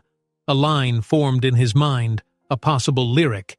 He pulled out a pen and scribbled on a napkin. Sometimes losing it all is the only way to find the truth. The words spilled out, a fragment of the new song that had been tugging at his soul. He left the diner feeling a mild but real sense of resolve. At least now the world knew the truth about the engagement, and he wouldn't be bound by contracts or false expectations. Everything was out in the open. Only one thing remained: finding Laura and telling her that his feelings were real, not pity or charity. As he climbed into his car, the streetlights flickering overhead, he spotted a figure rushing toward him, Jess, Laura's friend, breathless from jogging. "I've been looking for you," she gasped. "I just heard someone spotted Laura at the bus station earlier. They said she bought a ticket for a neighboring city, maybe heading north." Caleb's heart lurched. "She's leaving Flagstaff." "For good?" Jess shrugged, still catching her breath. She didn't say how long she'd be gone, but she had a suitcase and she looked determined. "I knew you'd want to know." He thanked her quickly, jumping into the driver's seat. His keys rattled in his hand. There was no time to lose. If he could catch her before she vanished altogether, maybe he'd still have a chance to make her see how sorry he was and how much he truly cared. He gripped the steering wheel, a rush of conviction flooding him as he started the engine. He would do whatever it took to find her and set things right. Caleb squinted through the haze of early morning, his car rumbling along a two-lane highway framed by tall pines. He clutched the steering wheel tighter than necessary, worn knuckles blanching. Every mile he covered brought him further from Flagstaff and, he hoped, closer to Laura. Jess's urgent tip was all he had. Laura had purchased a ticket to a neighboring city. Now he was chasing faint rumors, retracing any path she might have taken. Billboards and farmland slid past in a blur. With each sign for local attractions, he wondered if she'd spotted it from her bus window or if she'd gazed out at the same wide fields that rolled by. He couldn't stop picturing her, suitcase in hand, eyes brimming with hurt. Regret gnawed at him. He would never forgive himself if he let her slip away under the mistaken belief that he saw her as some kind of burden. He tried calling her phone repeatedly, but it always went to voicemail. At a gas station just off the highway, he asked a cashier if anyone matching Laura's description had come through. The woman behind the counter shrugged, barely looking up from her magazine. Frustration simmered in his chest. Sullivan, his father's lawyer, called mid-drive.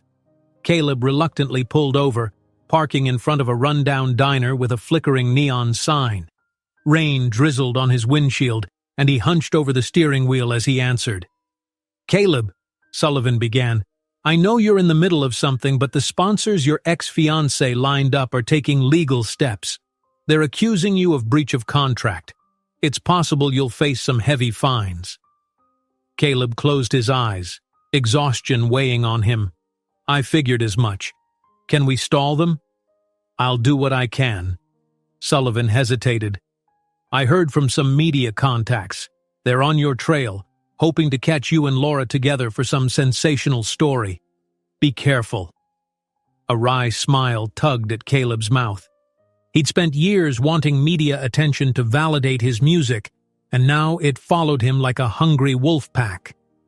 "Thanks for the warning," he said quietly, then ended the call. He slid his phone into his pocket and stared at the diner's sign. The letter D kept shorting out, leaving Einer flickering erratically. The aroma of fried bacon and stale coffee floated through the damp air. With an uneasy sigh, he decided a brief stop might help him gather his thoughts and rest his frayed nerves.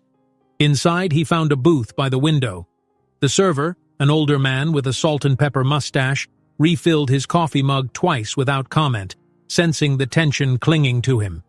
A radio perched behind the counter crackled out a news segment.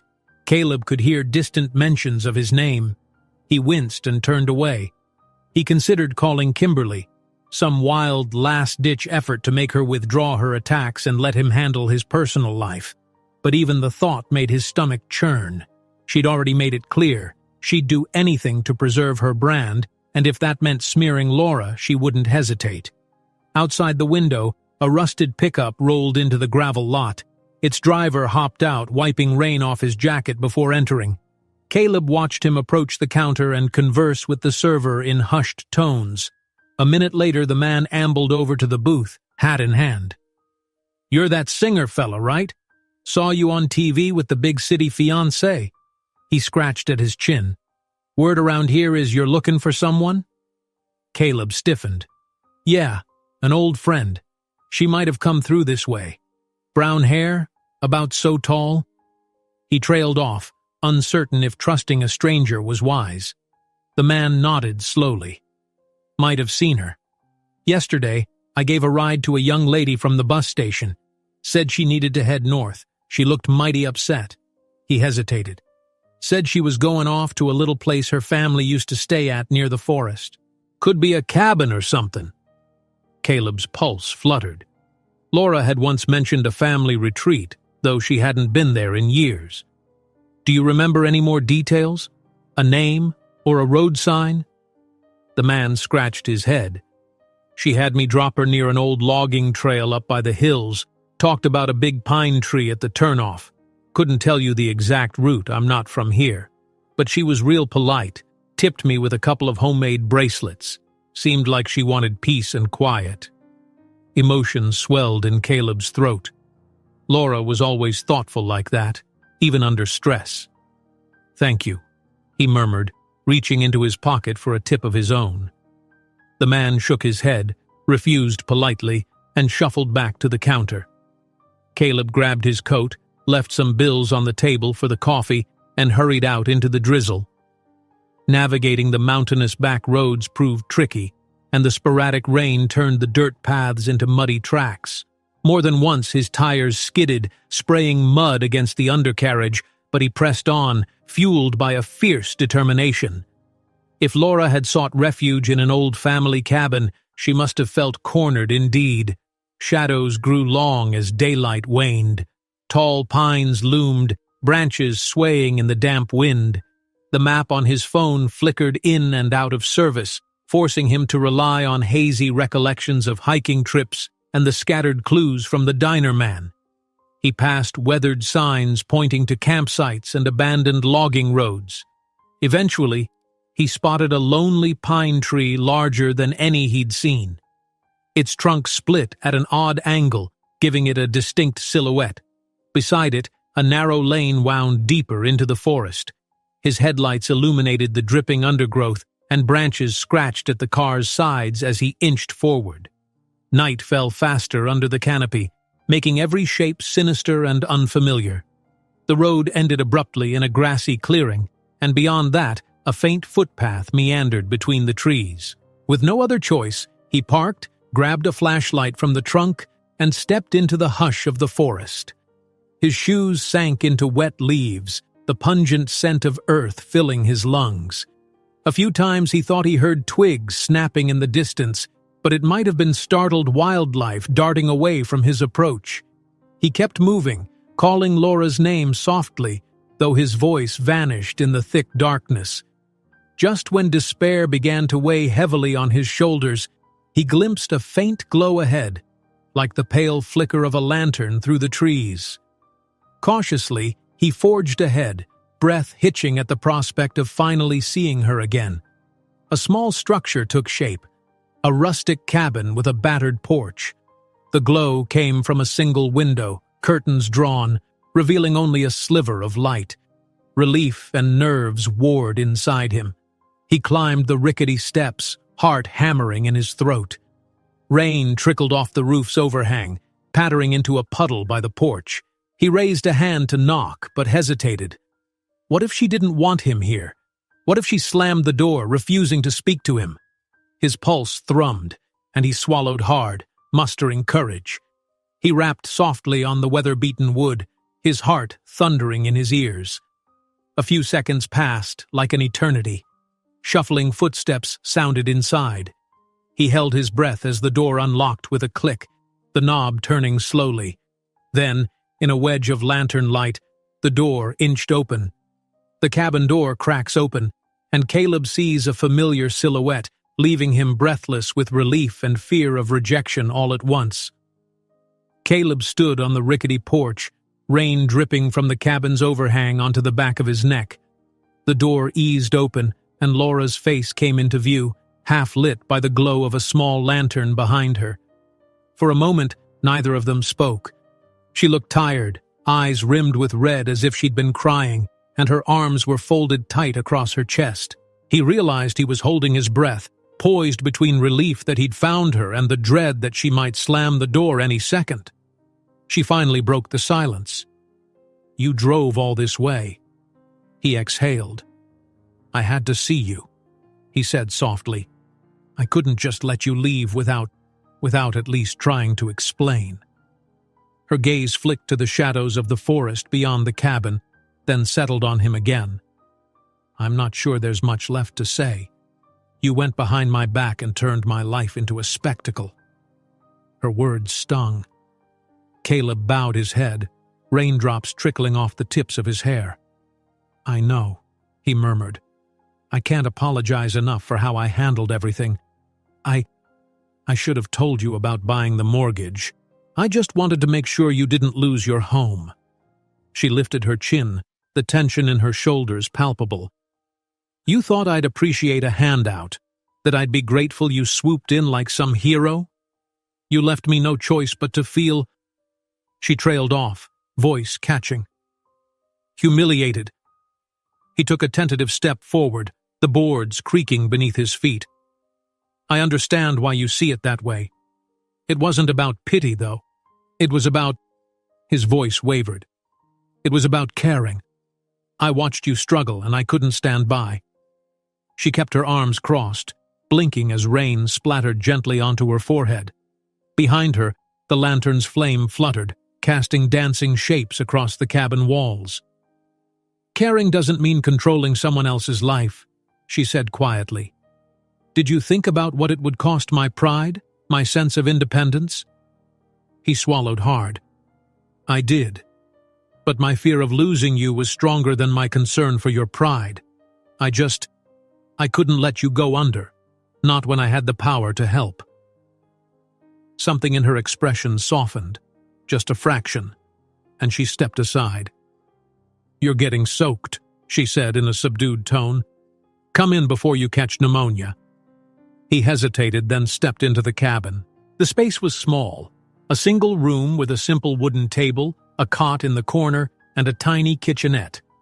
The warm glow of the lantern revealed the cabin's rough edges, exposed beams and a few worn blankets folded in a corner. A battered suitcase lay by the door, half unzipped. The sight of it reminded him how temporary this place was for her. Laura shut the door against the rain, then turned to face him. She still stood with her arms crossed, guarded, but there was less anger in her eyes now, more exhaustion than fury. "Is this a family cabin?" he asked softly. "I think you mentioned once that your uncle owned a place up in the hills." She nodded. "We used to come here when I was small, before a lot of things changed." Her gaze drifted around the cabin. "It's been empty for years, but it's off the grid, quiet. I needed to breathe, away from all that chaos." He recalled the tabloids with their cruel insinuations, the paparazzi snapping pictures of them on the sidewalk, the fiasco with Kimberly. Everything about his current life felt like chaos, and he couldn't fault Laura for wanting none of it. "I'm sorry I dragged you into that world," he said, voice low. "You never asked for reporters or headlines or any of this." He took a shaky breath. "But I want you to know one thing. My feelings for you were never fake or forced. I was never doing a charity act.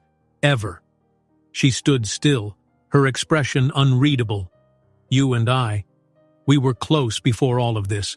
Then you got famous, and I was happy for you truly. But I also felt like you disappeared. When you came back, I realized I was still that small-town girl, and you were this big name. Part of me was terrified you only saw me as some reminder of your old life or a project you could fix." He rubbed at his eyes, ashamed. "I didn't mean to make you feel that way. The truth is, for all my success, I lost myself somewhere along the line. Coming home reminded me of who I used to be, the person who found music with you, who believed in just being honest. But I got caught up in the machine." Laura studied him carefully. A gust of wind rattled the windows, and the lantern's flame flickered, making the shadows shift around them. "When you bought my mortgage, I felt like everything bad the tabloids said was true, that I'm just some helpless hometown girl living off your fame. It hurt more than any gossip column." Caleb's voice trembled. "I'll undo it if you want. I'll have the lawyer reverse the transaction. You can pay it off on your own terms or sell or whatever you decide. I just need you to understand. I never wanted to demean you." Slowly she wrapped her arms around her torso, as if trying to hold herself together. "And Kimberly?" He bowed his head. "I ended things with her, publicly. The sponsorships, the wedding, all of it. It was never real. We both used it to boost our careers. I was a fool for letting it go that far, but that's done. I'm sorry it took so long for me to see the damage it caused." She exhaled shakily, the first hint of a tear brimming in her eye. "So many lies, Caleb. It's hard to know what to believe anymore." He stepped closer, swallowing past the tightness in his throat. "Believe this. I love you," he said, raw and unguarded. "I have for a long time, ever since we were kids, singing those silly duets. I just messed up everything else along the way." A single tear slipped down her cheek, and she pressed her lips together. For several beats of silence, all he could hear was the distant patter of rain on the cabin's roof. Then, with a soft sob, she let him pull her into his arms. Her cheek pressed against his damp jacket, and his breath caught as he realized she wasn't pushing him away. They stood like that for a long moment, her tears dampening his shirt, his heartbeat thudding in his ears. He stroked her hair gently, wishing he could bottle this fragile closeness and protect it forever. She eventually stepped back, sniffing, eyes puffy. "I'm scared," she admitted. "Everything is so messed up. Your career, my debts, the tabloids. Even if I wanted to trust you again, how do we outrun all of that?" He found her hands, clasping them lightly. "By facing it together. We don't run anymore. We go back and tell people the truth, that we messed up, that we're not perfect, but we care about each other and we're not going to hide it." He mustered a smile. "If the world can't accept it, that's their loss." She let out a shaky laugh, a mix of relief and uncertainty. You make it sound so easy. It won't be, he admitted, drawing her close once more. But I've learned that hiding from problems only lets them get bigger. And if I'm going to make music that means something, really means something, I need to be true to who I am, and that means being true to you. Another roll of thunder echoed in the distance, reminding them of the storm still brewing outside. Laura glanced at the battered suitcase near the door. I was going to leave in the morning, try to figure out if I could start over somewhere else, but I guess I'm not sure what to do now. He bent down, brushed a strand of hair from her face. Let me help you figure it out. We can head back to Flagstaff, see if we can settle everything with your finances and my contract issues. And if it all goes sideways, we can find a new path together. But I don't want you to run from your home because of me. Tears glistened in her eyes again, but she blinked them away. Okay, she whispered, voice trembling with a mixture of hope and fear. Okay, let's try. The rush of relief that flooded him was so intense he almost laughed. He cradled her face in his hands, pressing his forehead gently against hers. Thank you, he murmured. Thank you for giving us a chance. In that tender moment, it felt like the storm had broken, at least between them. She didn't pull away when he leaned in, kissing her softly, a slow, uncertain promise that maybe they could mend what had been torn apart. Outside, the rain's steady rhythm accompanied them, nature's own quiet percussion. They shared a shaky smile. Then she pointed to a battered armchair by the lantern.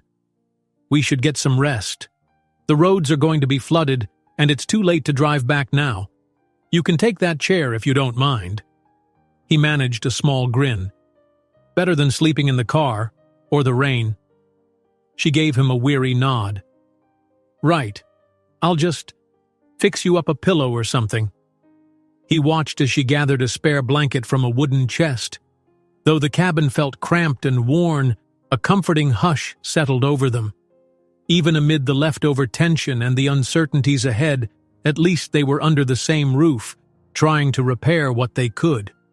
They ended up sitting side by side on the creaky armchair, talking in hushed tones about small memories, fishing trips by the lake, that old recorder they used to lay down tracks on in his father's garage, the first time they ever sang a duet in front of an audience.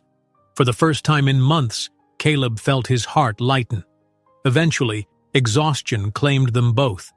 She returned to her cot, and he curled awkwardly in the chair. Each drifted in and out of sleep, lulled by the rain drumming overhead. The night passed without further conflict, just the quiet presence of two people who needed each other far more than either had been willing to admit. Morning arrived with soft, golden light peeking through the cabin's single window. The rain had eased to a gentle drizzle. They shared a makeshift breakfast of granola bars, sipping water from plastic cups.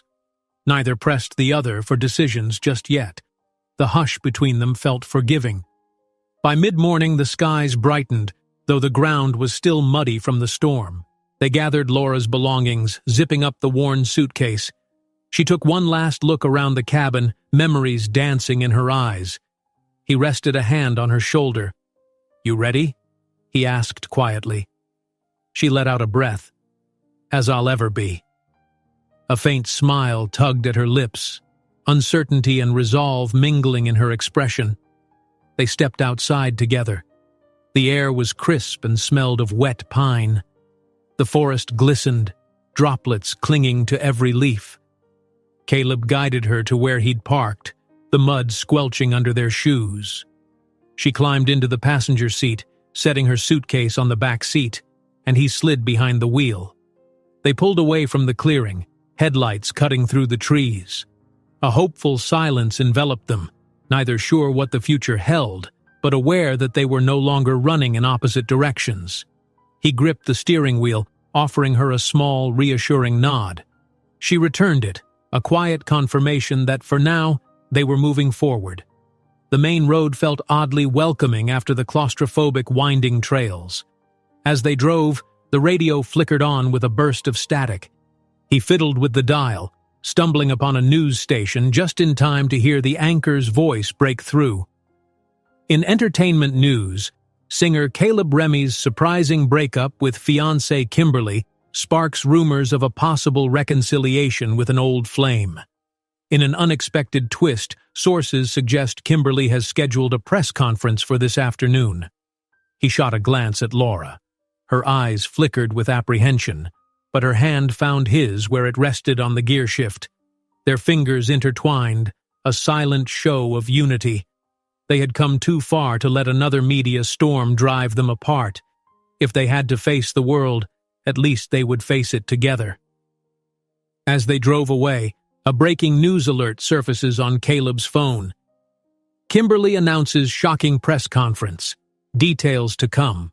Caleb's hands felt clammy on the steering wheel as he and Laura pulled onto the main road leading back into Flagstaff. The sky was a blazing blue, the weather deceptively calm compared to the storm of rumors and legal threats swirling around them. Even though they'd talked things out at the cabin and had decided to face the world together, an undercurrent of tension still ran between them. Neither wanted to spark the avalanche of media attention that awaited, but there was no other way forward. They had to confront the chaos Kimberly had unleashed. As they passed the city limits, the old "Welcome to Flagstaff" sign came into view, edges rusted but still familiar. Caleb took Laura's hand, hoping to convey both apology and reassurance. She gave him a small smile in return. Her eyes held a mixture of apprehension and courage. In the back seat, her worn suitcase rattled against the door, a reminder of how close she'd been to leaving it all behind. The drive through town felt surreal. Familiar streets were dotted with strangers who might recognize them, might point and whisper or snap pictures. A wave of shame washed over Caleb as he recalled the headlines accusing Laura of taking advantage of him. He was determined to put an end to that narrative, once and for all. Before heading to his father's house, they made a stop downtown at the lawyer's office. The building was unremarkable. Beige walls, a single potted plant near the entrance. Sullivan, the lawyer who had arranged the purchase of Laura's mortgage, greeted them with a polite nod, concern etched on his face. "I have some updates," he said, guiding them into a modest conference room. Laura sat with her hands folded tightly in her lap. Caleb stood next to her, shifting from foot to foot.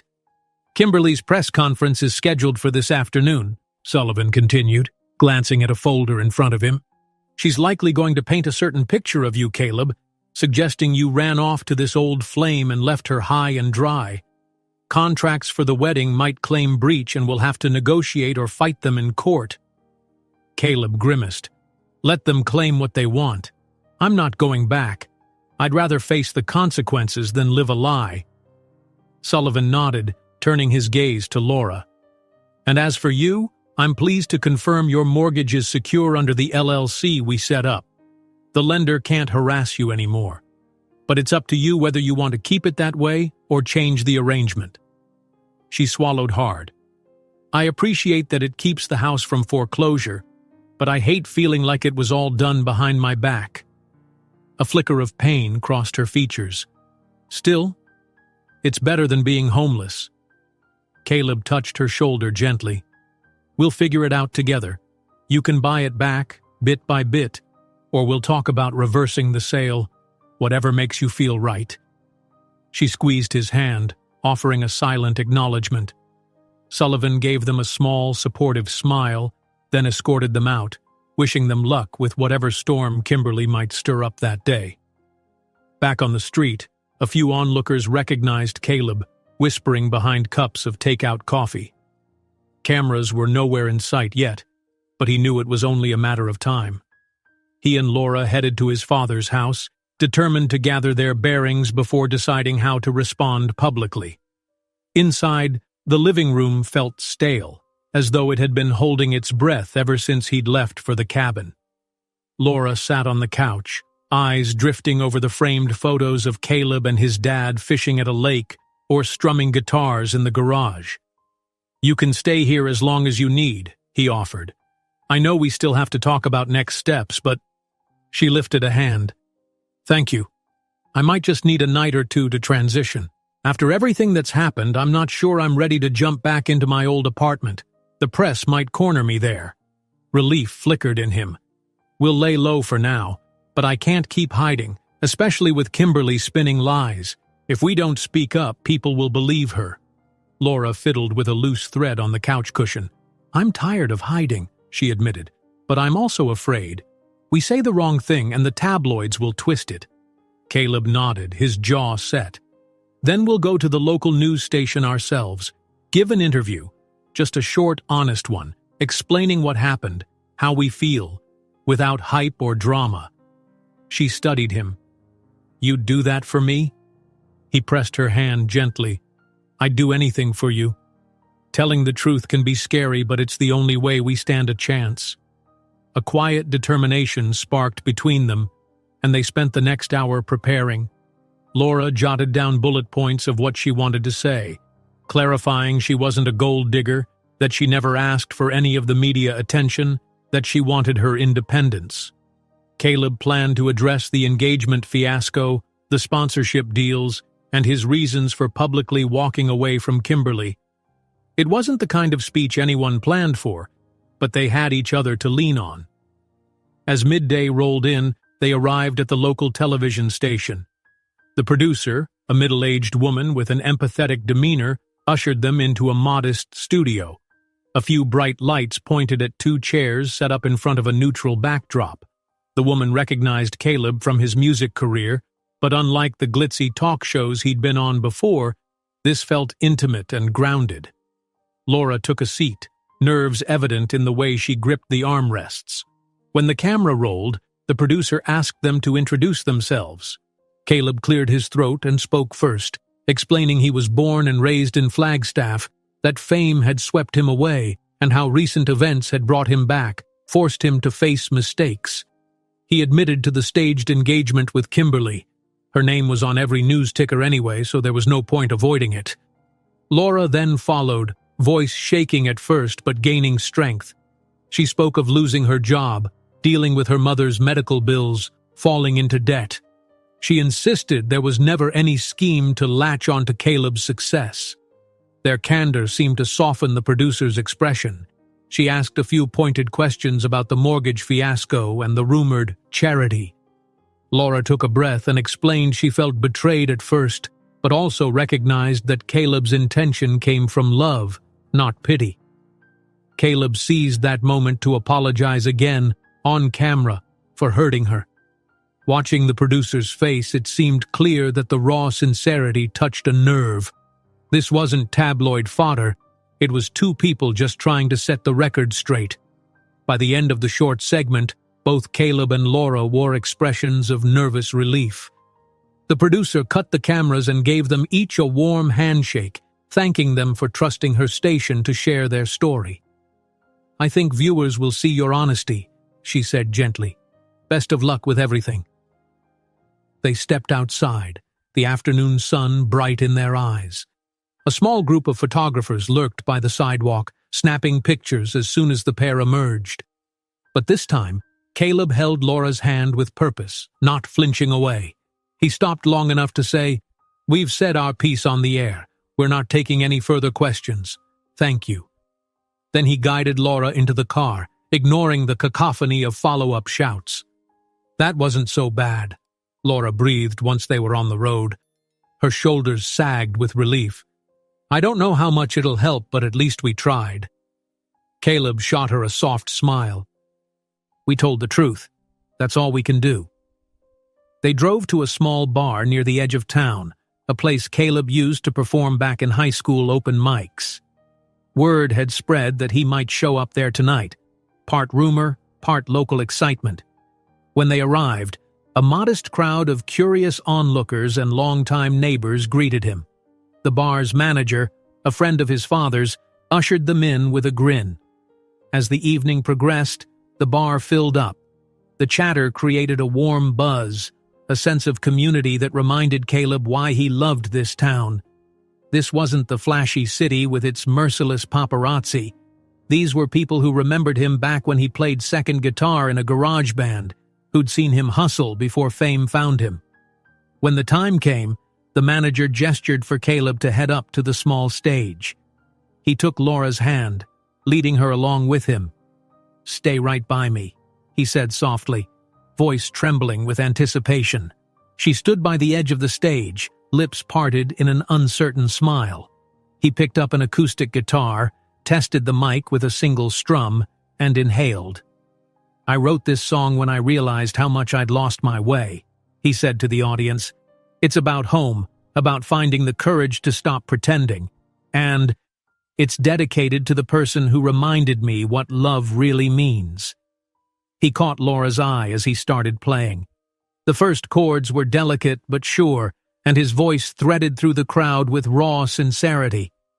The lyrics spoke of dusty roads, missed connections, and the sudden clarity that comes when you realize you can't move forward without the person who once shared your dreams.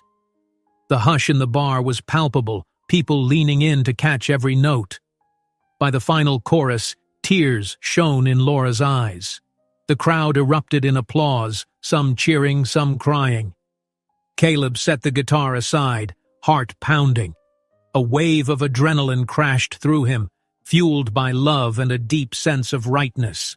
Before he could overthink it, he reached into his back pocket and pulled out the little toy ring they'd once used as kids, a symbol of youthful promises. The plastic band, faded and scratched, still bore a glimmer of childhood magic. He knelt on one knee, microphone squeaking with feedback. The audience went silent, every head turning in anticipation. Laura's hand flew to her mouth, eyes wide with astonishment.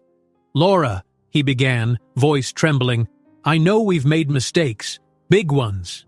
But I love you, not for the cameras, not for the tabloids, and not as some old memory.